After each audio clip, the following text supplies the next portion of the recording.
वो मेरी बहू से कब बेटी बनती गई पता ही नहीं चला। क्या हुआ कल्याणी, किन ख्यालों में खोई हुई हो? अब कब तक उसके लिए आंसू बहाती रहोगी?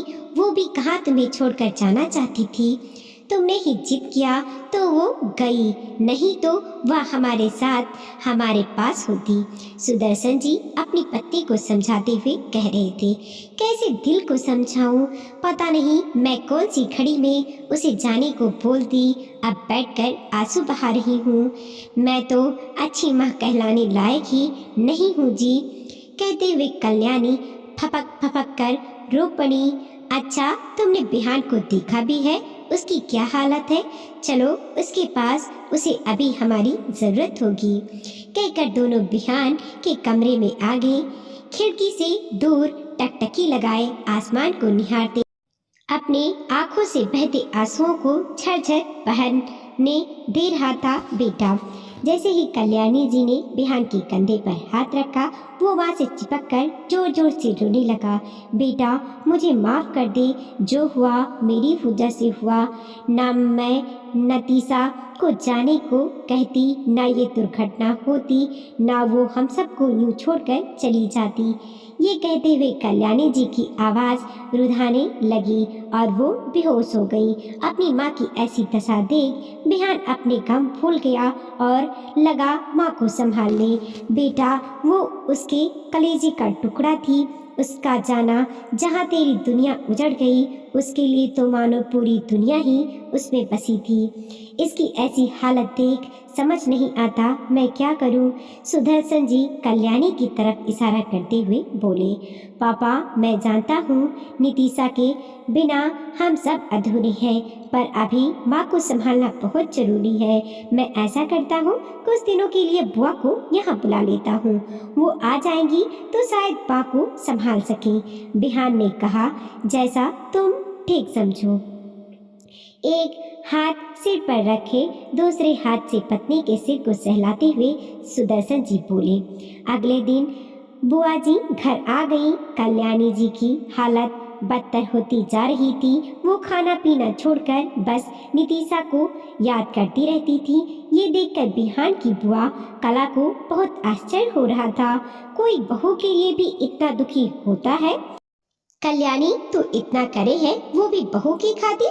तेरी बेटी होती तो क्या होता? अब तूने तो कुछ ना किया ना, फिर इतना काहे खुद को बीमार कर रही है? अभी 2 साल ही तो हुआ था ब्याह का। बिहान के लिए फिर लड़की मिल जाएगी। अब जो हो गया सो हो गया। अपना ध्यान रख, नहीं तो सुदर्शन और बिहान का ध्यान कौन रखेगा? कला ने कल्याणी से कहा, जो उम्र में उनसे बड़ी थी। जीजी, नितीशा आई तो बहू बनकर ही थी, पर वो कब बिहान से ज्यादा अपनी हो गई पता ही नहीं चला। लोग बहू बहू करते हैं और मैं बेटी बेटी। मैं तो उससे कहती थी, बहू तुम मेरी बेटी की तरह हो। मेरी बड़ी चाहत थी कि एक बेटी हो, और वो मेरी बहू से कब बेटी बनती गई पता ही नहीं चला। वो मेरे कलेजे का टुकड़ा थी जीजी। जब से आई थी मुझे इतना मान सम्मान और प्यार दिया कि बेटी भी मुझे क्या देती। मेरी जरा सी तबीयत का बिगड़ती वो मेरी तमीरदारी में लग जाती, खुद का ध्यान नहीं रखती थी। कौन बहू ऐसा करती है जीजी, आप ही बताओ। रुधे गले से कल्याणी जी ने कहा, ये तो बता हुआ क्या था? वो तो अपने मायके ही गई थी ना, उधर कोई ध्यान न रखा उसका? कला ने पूछा, जो नितीशा की पूरी बात से अनजान थी। जीजी क्या बताऊं? अरे हमारी बहू माँ बनने वाली थी। उसकी माँ ने कहा कुछ महीनों के लिए हमारे पास भेज देते तो अच्छा होता। यहाँ बच्चा होने के बाद आप अकेले कैसे करेंगी? यहाँ हम सब मिलकर संभाल लेंगे। जीजी, मैं देख रही थी मेरी बहू उस हालत में भी जितना हो सकता था काम में लगी रहती थी, मेरी मदद लेती थी, पर उसकी कोशिश यही रहती थी कि मुझे ज़्यादा काम ना करना पड़े। और मुझे यही लग रहा था वो पगली मेरी वजह से अपना ख्याल नहीं रख पा रही। बस मैंने ही जिद किया, माँ का मन है चली जा मायके।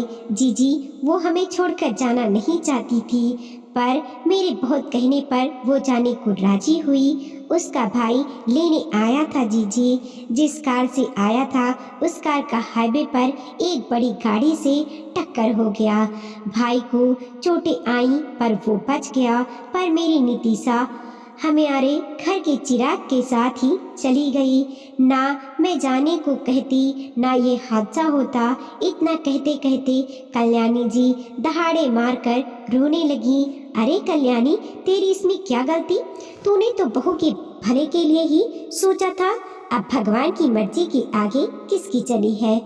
वो निर्मोही तेरे पास कुछ दिनों के लिए ही आई होगी तुमसे ममता पाने। कला कल्याणी जी को ढडास बताते हुए बोली। पता नहीं जीजी अब मेरे बिहान का क्या होगा। मेरी वजह से उसकी जिंदगी भी बर्बाद हो गई। खुद को कभी माफ नहीं कर पाऊंगी।